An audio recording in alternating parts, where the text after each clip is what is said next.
राहुल गांधी का भी बड़ा बयान इस सबके बीच आया है और उन्होंने कहा है कि जो मौजूदा सरकार है वो एक मरा हुआ लोकतंत्र चाहती है। केजरीवाल को लेकर प्रधानमंत्री पर राहुल गांधी का निशाना है। आपको सुनाते हैं उन्होंने क्या कहा है।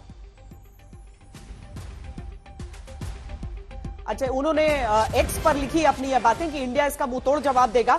सत्येंद्र जी, आपसे भी हम ये समझना चाहते हैं कि आमतौर पर हम देखते हैं कि ईडी के जो मामले होते हैं वहां बेल मिलती नहीं है। यहां भी हम नेताओं की बात उसी लिहाज से कर रहे हैं कि जेल एक एक साल से है लेकिन वहां बेल नहीं दी जा रही है। सत्येंद्र जैन का मामला तो खैर अलग रूप में हम देख सकते हैं, लेकिन अभी जो अरविंद केजरीवाल की गिरफ्तारी हुई है तो हम क्या समझें कि ईडी के पास वो ठोस सबूत होंगे, क्योंकि एक लीगल टीम रजिस्ट्रार के पास सुप्रीम कोर्ट के पहुंच चुकी है इस टाइम।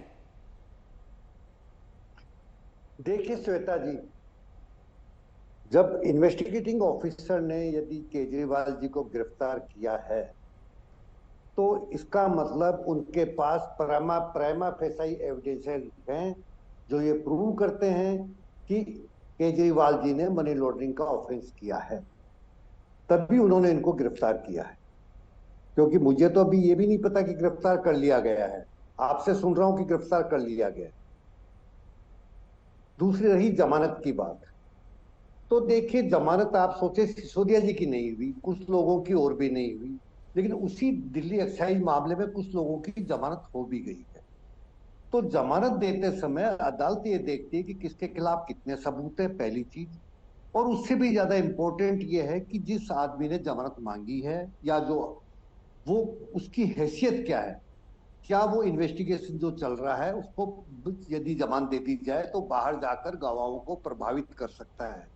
ये सबसे बड़ा पैरामीटर है और मैं समझ रहा हूं कि इसी आधार पे इन लोगों की जमानत नहीं हो रही। एक तो इनके खिलाफ सबूत है जो कि क्योंकि अदालतें देख चुकी हैं, दूसरा इनकी जो आप राजनीतिक स्थिति कहें या ये कहें कि सरकार में किस पद पर थे जी, तो एक बहुत ज्यादा संभावना है कि ये जो उस रसूख को देखते चल हुए रहा है उस ऑनगोइंग इन्वेस्टिगेशन को अफेक्ट कर सकते हैं एडवर्सली। शहजाद, अपनी बात रखिए, आप अपनी बात पूरी कीजिए। जो आरोप आप पर लगाए जा रहे हैं कि कोई भी आता है बीजेपी में शामिल हो जाता है तो वो अचानक धुल जाता है।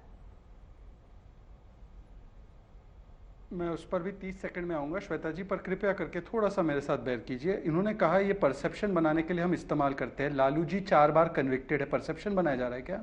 और लालू जी पहली बार कन्विक्ट 2013 में हुए। आज इस शो में स्पेसिफिक आंसर लीजिए, क्या अक्षय मराठे बिना इफ एंड बट के लालू को करप्ट मानते हैं? और अगर करप्ट मानते हैं तो वो उनके गठबंधन में क्या करे? पहली बात। दूसरी बात, इनसे पूछे, इन्होंने कहा था कि हम वेंडेटा पॉलिटिक्स कर रहे हैं ना। एक आवाज सुनाऊंगा, अभी आप फुटेज मेरी वीडियो नहीं दिखा रहे हो पर आवाज सुनिएगा।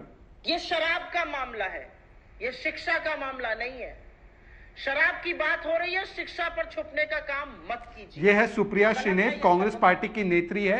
ये खुद कह रही है अपने साथी के बारे में कि ये शराब घोटाले का मामला है, शिक्षा का और बाकी बहाना बनाना बंद कीजिए। तीसरी बात, ईडी और सीबीआई के बारे में इन्होंने कहा कि हम मिसयूज करते हैं, फलाना है, ईडी सीबीआई बहुत मिसयूज होते हैं। इन्होंने छत्तीसगढ़ में, अगर आप कृपया करके मुझे ऑनर डालेंगे तो मैं न्यूज रिपोर्ट दिखा रहा हूं आज तक वालों, थोड़ा सा ऑनर ले लीजिए मुझे हाफ विंडो में। ये छत्तीसगढ़ के जब चुनाव थे तब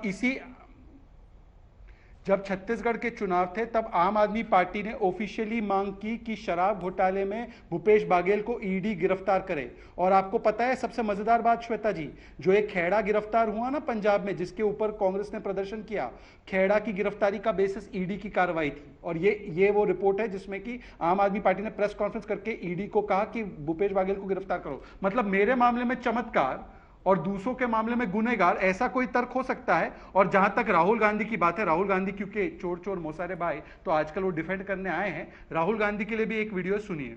नहीं, पर शहजाद साथ में आप इस बात का भी जवाब तो दे दीजिए ना जो आपने कहा 30 सेकंड बाद मैं बोलूंगा, जिस पर यानी कि बीजेपी में जाने के बाद वो आरोप नहीं रह जाते हैं।